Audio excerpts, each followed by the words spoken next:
Santo Tomás de Aquino. Suma de Teología. Tomo primero. Cuestión 42.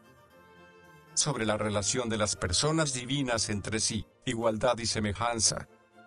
Hay que tratar ahora lo referente a las relaciones de las personas entre sí. Primero, en cuanto a la igualdad y la semejanza. Segundo, en cuanto a la misión. La cuestión sobre lo primero, plantea y exige respuesta a 6 problemas.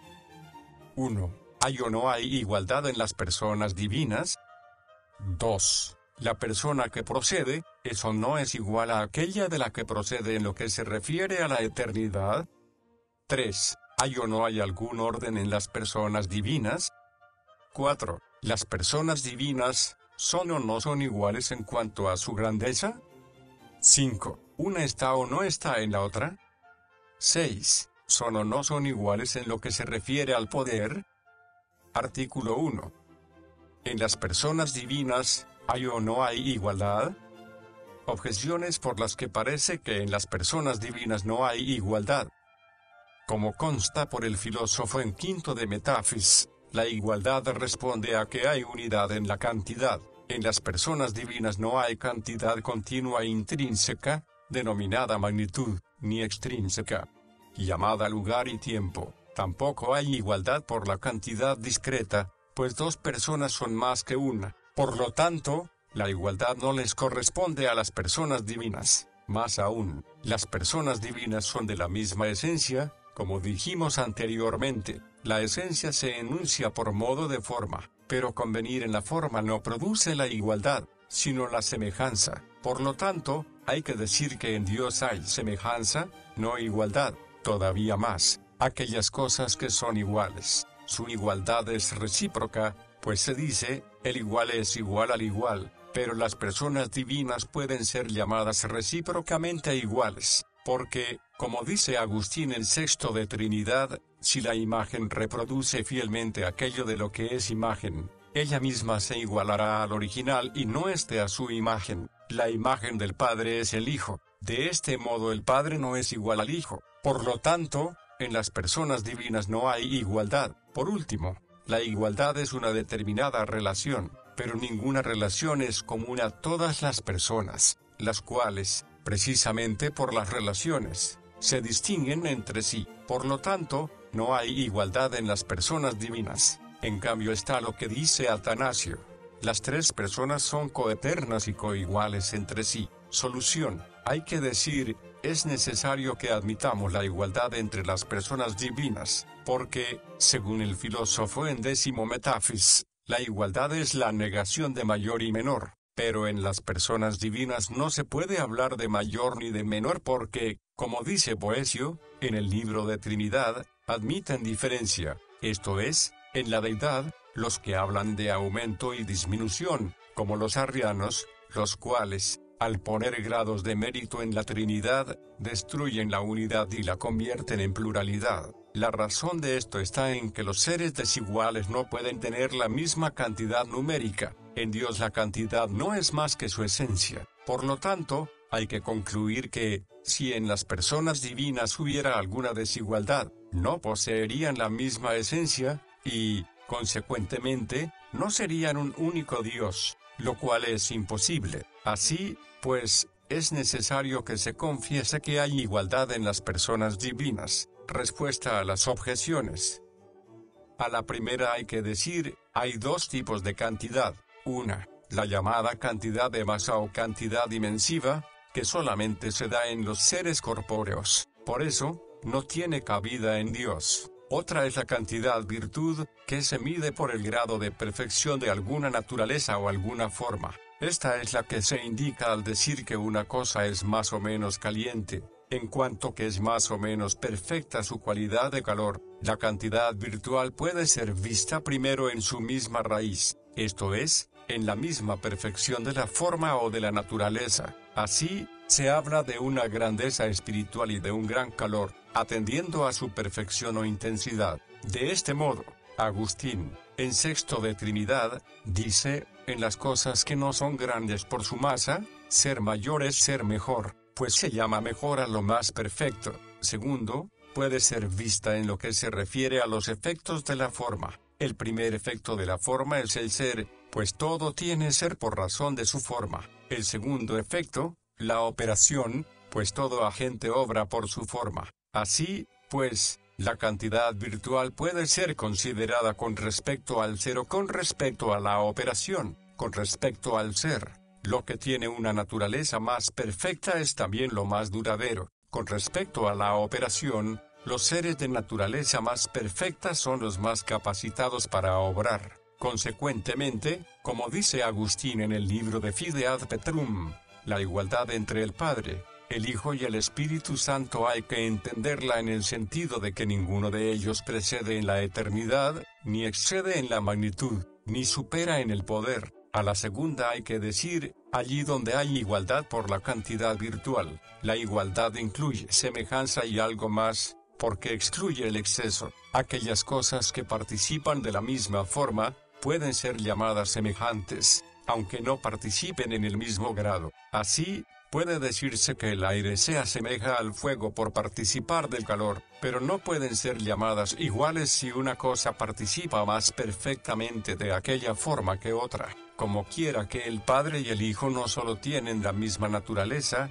sino que la poseen con igual perfección, no solamente decimos que el Hijo es semejante al Padre, y así rechazamos el error de un homio, sino que también decimos que es igual, con lo cual rechazamos el de arrio. A la tercera hay que decir, en Dios la igualdad o la semejanza puede ser indicada de dos maneras, con nombres o con verbos. Indicarla con nombres significa que tanto la igualdad como la semejanza en las personas divinas es mutua, pues el Hijo es igual y semejante al Padre, y al revés. Esto es así porque la esencia divina no es mayor en el Padre que en el Hijo. Por eso, así como el Hijo tiene la magnitud del Padre, y en esto consiste ser igual al Padre, el Padre tiene la magnitud del Hijo, y en esto consiste ser igual al Hijo. Pero en lo que se refiere a las criaturas, como dice Dionisio, no hay reciprocidad de igualdad y semejanza. Esto es así porque, al hablar de las criaturas, se dice que lo causado es semejante a la causa en cuanto que tiene la forma de la causa, pero no se dice lo contrario,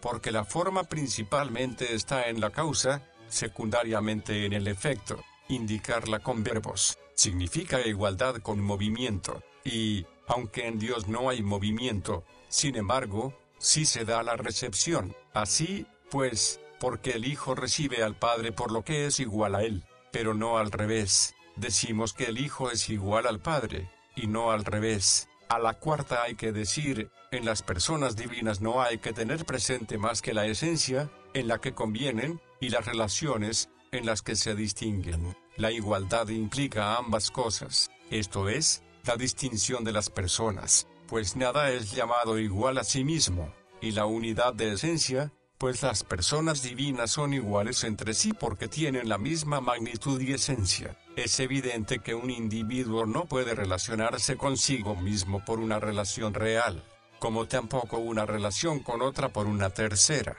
Por eso, cuando decimos que la paternidad se opone a la filiación, dicha oposición no es una relación media entre la paternidad y la filiación, porque, en ambos casos, la relación se multiplicaría indefinidamente. Por lo tanto, la igualdad y la semejanza en las personas divinas no es una relación real distinta de las relaciones personales. No obstante, conceptualmente, están incluidas tanto las relaciones que distinguen a las personas como la unidad de esencia, por todo lo cual, el maestro en primero de Cent dice que en las personas divinas solo la apelación es relativa. Artículo 2. La persona que procede, eso no es coeterna con su principio, como el Hijo con el Padre. Objeciones por las que parece que la persona que procede no es coeterna con su principio, como el Hijo con el Padre. Arrio designa 12 modos de generación. Primero, como el de la línea, que surge del punto, ahí falta la igualdad de simplicidad. Segundo, como el de los rayos que surgen del sol, ahí falta la igualdad de naturaleza. Tercero, como el carácter, o la impresión con el sello, ahí falta la consustancialidad y la eficiencia de poder. Cuarto, como el de la buena voluntad comunicada por Dios, ahí falta la consustancialidad. Quinto, como el accidente emana de la sustancia, al accidente le falta la sustancia. Sexto, como el de la especie abstraída de la materia, al modo como el sentido recibe las imágenes de lo sensible, ahí falta la igualdad de simplicidad espiritual. Séptimo, como el del estímulo de la voluntad por el pensamiento, dicho estímulo es temporal. Octavo, como el de la transfiguración, una imagen está hecha de un metal, pero es material. Noveno, como el del movimiento causado por el motor, ahí se incluye el efecto y la causa. Décimo, el de la especie deducida del género. Esto no le corresponde a Dios, pues el Padre no se dice del Hijo como el género de la especie. Undécimo, como aquello de lo que emana una idea, como un arcón emana del que hay en la mente. Duodécimo, el del nacimiento, como del Padre nace el Hijo, ahí hay antes y después en el tiempo, por todo lo cual se ve que, cualquiera que sea el modo como una cosa procede de otra, o bien le falta la igualdad de naturaleza, o bien la duración. Así, pues, si el Hijo procede del Padre hay que decir, o que es inferior al Padre, o que es posterior, o ambas cosas. Más aún, todo lo que procede de otro, tiene principio, pero nada eterno tiene principio. Por lo tanto, el Hijo no es eterno, tampoco el Espíritu Santo. Todavía más, todo lo que se corrompe deja de existir. Por lo tanto, todo lo que es engendrado empieza a existir, ya que para esto es engendrado, para que exista. Pero el Hijo es engendrado por el Padre. Por lo tanto, empezó a existir, y no es coeterno con el Padre. Por último, si el Hijo es engendrado por el Padre, o siempre se está engendrando, o bien se puede fijar el momento de su generación. Si siempre es engendrado, como quiera que mientras un ser es engendrado es imperfecto, tal como aparece en los seres sometidos a la sucesión, que están en un continuo hacerse, hay que concluir que el Hijo es siempre imperfecto, lo cual es incongruente. Por lo tanto, hay que fijar el instante de su generación. Consecuentemente, antes de dicho instante el Hijo no existía. En cambio está lo que dice Atanasio: todas las tres personas son coeternas entre sí. Solución: hay que decir, es necesario afirmar que el Hijo es coeterno con el Padre. Para demostrarlo, hay que tener presente que el hecho de que una cosa procedente de otra como de su principio sea posterior al principio, puede depender de lo siguiente, o de la causa agente o de la acción. Por parte de la causa agente, puede ser voluntario o natural. En los agentes voluntarios, la posterioridad se debe a la elección temporal, pues así como el agente voluntario puede escoger la forma que ha de dar al efecto, como dijimos anteriormente, así también puede elegir el tiempo en el que lo ha de producir. En lo que se refiere a los agentes naturales, hay agentes que no tienen desde el principio la capacidad o la perfección para obrar, sino que la adquieren por el tiempo, tal como sucede con el hombre, que desde el instante primero no está en condiciones para engendrar. Por parte de la acción, lo que impide que un ser procedente de principio sea simultáneo con su principio es el hecho de que la acción es sucesiva. Por eso, suponiendo que la causa de una determinada acción empezase a actuar en el mismo instante de su existencia, el efecto no se produciría en aquel mismo instante, sino en el que acabase la acción. Es evidente que, según lo establecido, el Padre no engendra al Hijo por voluntad, sino por naturaleza. Asimismo, la naturaleza del Padre es perfecta desde la eternidad, y también la acción por la que el Padre engendra al Hijo no es sucesiva, porque, de ser así, el Hijo sería engendrado sucesivamente y su generación sería material y con movimiento, lo cual es imposible. Hay que concluir, por tanto, que el Hijo existió siempre que existió el Padre, y, consecuentemente, el Hijo es coeterno con el Padre, y el Espíritu Santo lo es con los dos. Respuesta a las objeciones. A la primera hay que decir, como dice Agustín en el libro de Verbis Domini, ningún modo de procesión de las criaturas representa perfectamente la generación divina. Por eso es necesario llegar a una representación partiendo de muchos modos, a fin de que con uno se supla lo que le falta al otro. Por eso se dice en el concilio de Éfeso: el esplendor te delata que el Hijo coexiste siempre coeterno con el Padre. La palabra descubre la impasibilidad del nacimiento. El nombre del Hijo insinúa la consustancialidad. Sin embargo, lo que mejor la representa es la procesión de la palabra que brota del entendimiento, que no es posterior a aquel de quien procede, a no ser que dicho entendimiento pase de la potencia al acto. Y esto no se puede decir de Dios. A la segunda hay que decir: la eternidad excluye el principio de duración, pero no el principio de origen. A la tercera hay que decir: toda corrupción es una determinada mutación. Por eso, todo lo que se corrompe empieza a no ser y deja de ser, pero la generación divina no es una transmutación, como dijimos anteriormente. Por lo tanto, el Hijo siempre es engendrado y el Padre siempre engendra. A la cuarta hay que decir: en el tiempo hay algo que es indivisible, el instante, y algo duradero, el tiempo, pero en la eternidad el mismo ahora indivisible permanece siempre. Como dijimos, la generación del Hijo no se da en el ahora del tiempo o en el tiempo, sino en la eternidad. De este modo, para indicar la presencialidad y la permanencia de la eternidad, puede decirse que siempre nace, como dijo Orígenes, pero, como dicen Gregorio y Agustín, es mejor decir que siempre es nacido, a fin de que el término siempre indique la permanencia de la eternidad, y nacido, la perfección del engendrado. Por lo tanto, ni el Hijo es imperfecto, ni existió cuando no existía, como sostuvo Arrio. Artículo 3. ¿En las personas divinas, hay o no hay orden de naturaleza? Objeciones por las que parece que en las personas divinas no hay orden de naturaleza.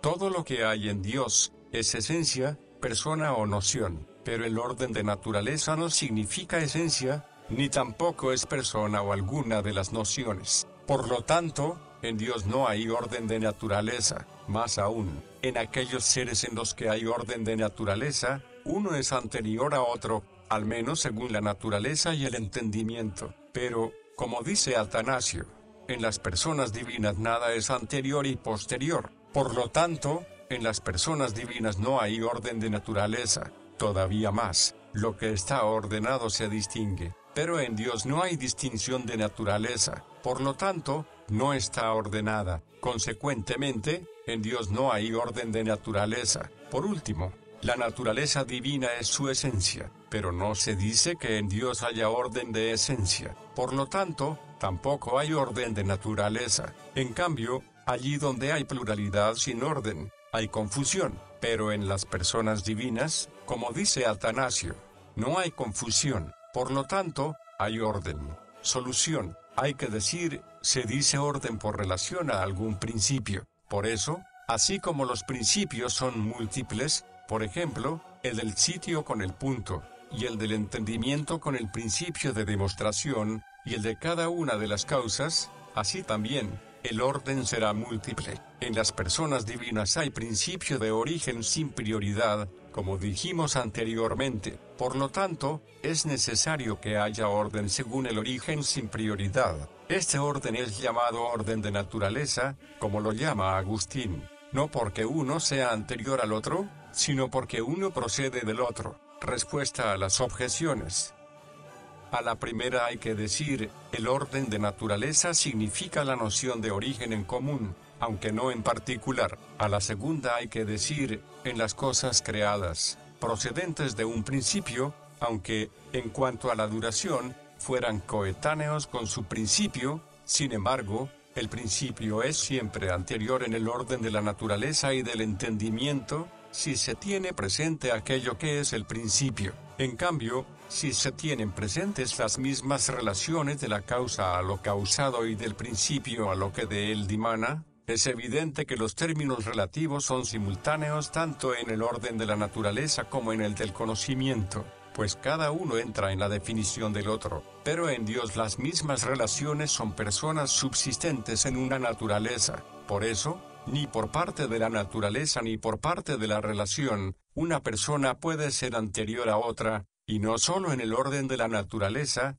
sino tampoco en el orden del conocimiento. A la tercera hay que decir, se llama orden de naturaleza no porque la misma naturaleza esté ordenada, sino porque el orden entre las personas divinas responde a la razón de su origen natural. A la cuarta hay que decir, naturaleza en cierto modo implica la razón de principio, la esencia, no. De este modo, el orden de origen es mejor que sea llamado orden de naturaleza que orden de esencia.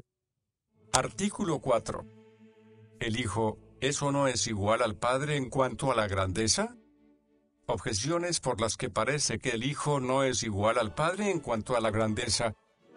El mismo Hijo dice, el Padre es mayor que yo, San Juan 14, 28, y el apóstol, en 1 Corintios 15, 28, escribe, el mismo Hijo estará sometido a aquel que sometió todas las cosas. Más aún, la paternidad pertenece a la dignidad del Padre, pero la paternidad no le corresponde al Hijo. Por lo tanto, no toda la dignidad que tiene el Padre la tiene el Hijo. Por lo tanto, no es igual al Padre en grandeza. Todavía más, allí donde hay todo y parte, muchas partes son algo mayor que una o pocas, como 3 hombres son algo mayor que 2 o que 1. Pero en Dios parece que hay un todo universal y parte, pues en la relación o la noción están contenidas muchas nociones. Así, pues, como quiera que en el Padre hay 3 nociones, mientras que en el Hijo no hay más que 2, parece que el Hijo no es igual al Padre. En cambio está lo que se dice en Filipenses 2, 6. No consideró como robo que fuese igual a Dios. Solución. Hay que decir, es necesario afirmar que el Hijo es igual al Padre en grandeza. La grandeza de Dios no es más que la perfección de su naturaleza. Al concepto de paternidad y de filiación pertenece que el Hijo, por la generación, llegue a tener la perfección de la naturaleza que hay en el Padre como Padre. Pero, porque en los humanos la generación es la transmutación de una cosa que pasa de la potencia al acto, el hombre hijo no es desde el primer momento igual al Padre que lo engendró, sino que, por un normal desarrollo, llega a alcanzar dicha igualdad, a no ser que ocurra algo debido a algún defecto en el mismo principio de la generación. Es evidente que, partiendo de lo dicho anteriormente, en Dios hay propia y verdaderamente paternidad y filiación. No puede decirse que la capacidad del Padre Dios para engendrar fuera deficiente, ni tampoco puede decirse que el Hijo de Dios haya llegado a la perfección de un modo progresivo y por transmutación. Por eso, es necesario afirmar que desde toda la eternidad es igual al Padre en grandeza. Por eso, dice Hilario en el libro de Sínodo, quita las debilidades corporales, quita el principio de la concepción, quita los dolores y toda humana flaqueza, y todo hijo, por su nacimiento, es igual al Padre, porque tiene una naturaleza semejante. Respuesta a las objeciones. A la primera hay que decir, aquellas palabras hay que entenderlas como dichas por Cristo en cuanto a su naturaleza humana, por la que es inferior al Padre y le está sometido, pero por la naturaleza divina es igual al Padre. Esto es lo que dice Atanasio. Igual al Padre según la divinidad, menor al Padre según la humanidad, o lo que dice Hilario en el noveno de Trinidad. Por la autoridad de dador el Padre es mayor, pero no es menor a aquel a quien se le da el mismo ser. Y en el libro de Sínodo, dice, el sometimiento del Hijo es una piedad de la naturaleza, esto es, reconocimiento de la autoridad paterna, y el sometimiento de lo demás, es debilidad de la creación. A la segunda hay que decir, la igualdad responde a la grandeza. En Dios la grandeza significa la perfección de la naturaleza y pertenece a la esencia, como ya dijimos. Por lo tanto, en Dios la igualdad y la semejanza responden a lo esencial. Por las relaciones, aunque sean distintas, no puede deducirse que haya desigualdad o de semejanza. Por eso, Agustín, en Contra Maximinum dice, el problema del origen se formula diciendo qué es de quién, y el problema de igualdad, diciendo, cuál o cuánto. Así, pues, la paternidad es dignidad del Padre, y es la esencia del Padre, puesto que la dignidad es algo absoluto y pertenece a la esencia. Por lo tanto, como quiera que la misma esencia que en el Padre es paternidad, en el Hijo es filiación, así también la dignidad que es paternidad en el Padre, en el Hijo es filiación. Por lo tanto, verdaderamente se dice que lo que tiene de dignidad el Padre, lo tiene el Hijo, pero de ahí no se deduce el Padre tiene paternidad. Por lo tanto, el Hijo tiene paternidad, pues se pasa de la sustancia a la relación. La esencia y dignidad del Padre y del Hijo es la misma, pero en el Padre está con la relación del que da, y en el Hijo con la relación del que recibe. A la tercera hay que decir, en Dios, la relación no es un todo universal, aun cuando se diga de muchas relaciones, porque todas las relaciones, por esencia y ser, son una, y esto contradice el concepto de universal, cuyas partes se distinguen por el ser. Lo mismo cabe decir de persona, que no es algo universal en Dios, como dijimos anteriormente. Por lo tanto, ni todas las relaciones son algo mayor que una sola, ni todas las personas son algo mayor que una sola, porque toda la perfección de la naturaleza divina está en cualquiera de las personas. Artículo 5. ¿El Hijo está o no está en el Padre, y el Padre en el Hijo? Objeciones por las que parece que el Hijo no está en el Padre ni el Padre en el Hijo. El filósofo en el cuarto de Physique establece 8 modos de estar una cosa en otra. De ninguno de estos modos está el Hijo en el Padre ni el Padre en el Hijo, como puede comprobar quien los estudie uno por uno. Por lo tanto, el Hijo no está en el Padre, ni al revés. Más aún, nada que haya salido de algo está en aquello, pero el Hijo desde la eternidad salió del Padre, según aquello de Miqueas 5, 2, su salida desde el principio, desde los días de la eternidad. Por lo tanto, el Hijo no está en el Padre. Todavía más, cuando dos seres son opuestos, uno no está en el otro, pero el Padre y el Hijo se oponen relativamente. Por lo tanto, uno no puede estar en el otro. En cambio está lo que se dice en San Juan 14, 10, yo estoy en el Padre y el Padre está en mí. Solución, hay que decir, en el Padre y en el Hijo hay que tener presente la esencia, la relación y el origen. Según cada una de estas 3 cosas,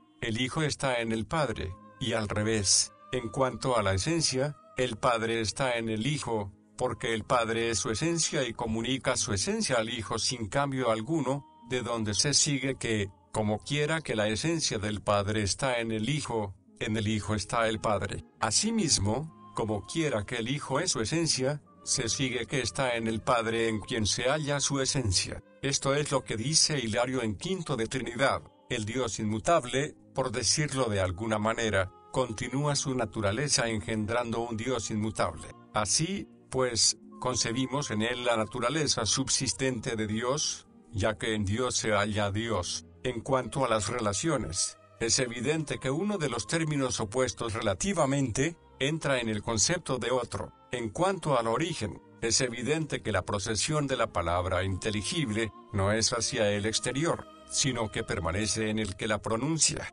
Estos argumentos son aplicables también al Espíritu Santo. Respuesta a las objeciones.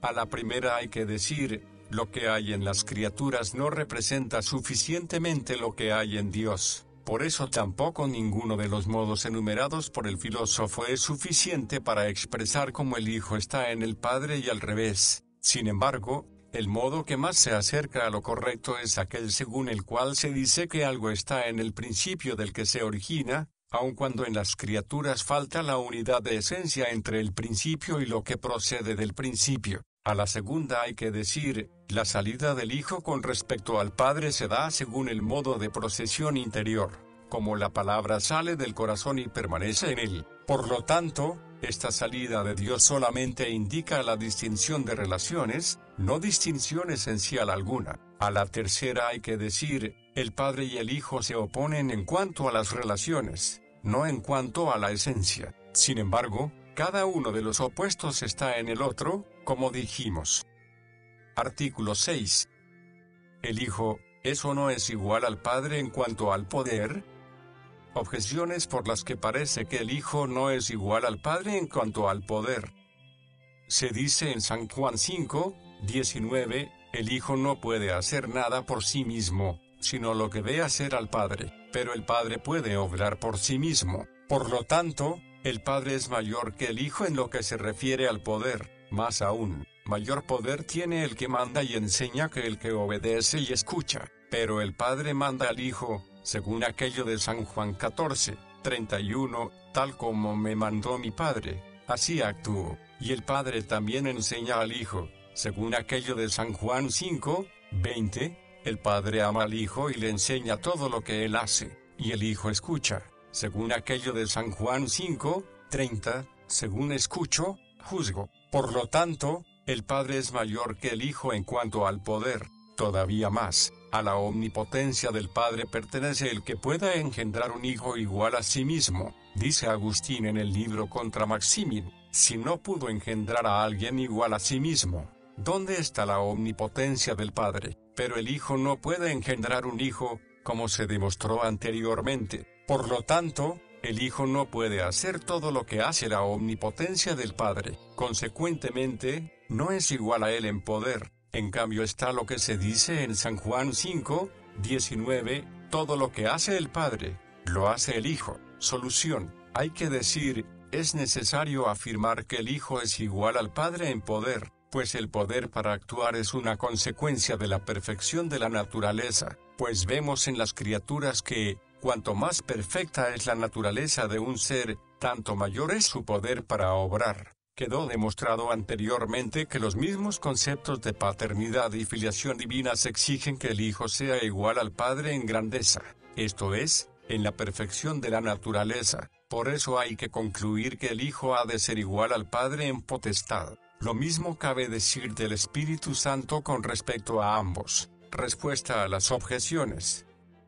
A la primera hay que decir, en la expresión el Hijo no puede hacer nada por sí mismo. Al Hijo no se le quita ninguno de los poderes que tiene el Padre, puesto que a continuación se añade, todo lo que el Padre hace, lo hace el Hijo. El objetivo es demostrar que el Hijo tiene su poder del Padre, del cual tiene también su naturaleza. Por eso dice Hilario en Cuarto de Trinidad, la unidad de la naturaleza divina es esta, que de tal modo obre el Hijo por sí mismo que no obre de sí mismo. A la segunda hay que decir, en aquello de enseñar el Padre y escuchar el Hijo, no hay que entender más que el Padre comunica al Hijo la sabiduría, como le comunica su esencia. A esto puede aplicarse también el mandato del Padre, puesto que al engendrarle le dio desde la eternidad la ciencia y la voluntad para actuar, o, más bien, hay que aplicar esto a Cristo según la naturaleza humana. A la tercera hay que decir, así como la misma esencia que en el Padre es paternidad, en el Hijo es filiación, así también, uno mismo es el poder con el cual el Padre engendra y por el que el Hijo es engendrado. Por eso es evidente que todo lo que puede el Padre, también lo puede el Hijo. Sin embargo, no se puede concluir que pueda engendrar, pues esto sería pasar de la sustancia a la relación, pues la generación en Dios significa relación. Por lo tanto, el Hijo tiene la misma omnipotencia que el Padre, pero con otra relación, porque el Padre la tiene como el que da, y esto es lo que se indica cuando se dice que puede engendrar. El Hijo la tiene como el que recibe, y esto es lo que se indica cuando se dice que puede ser engendrado.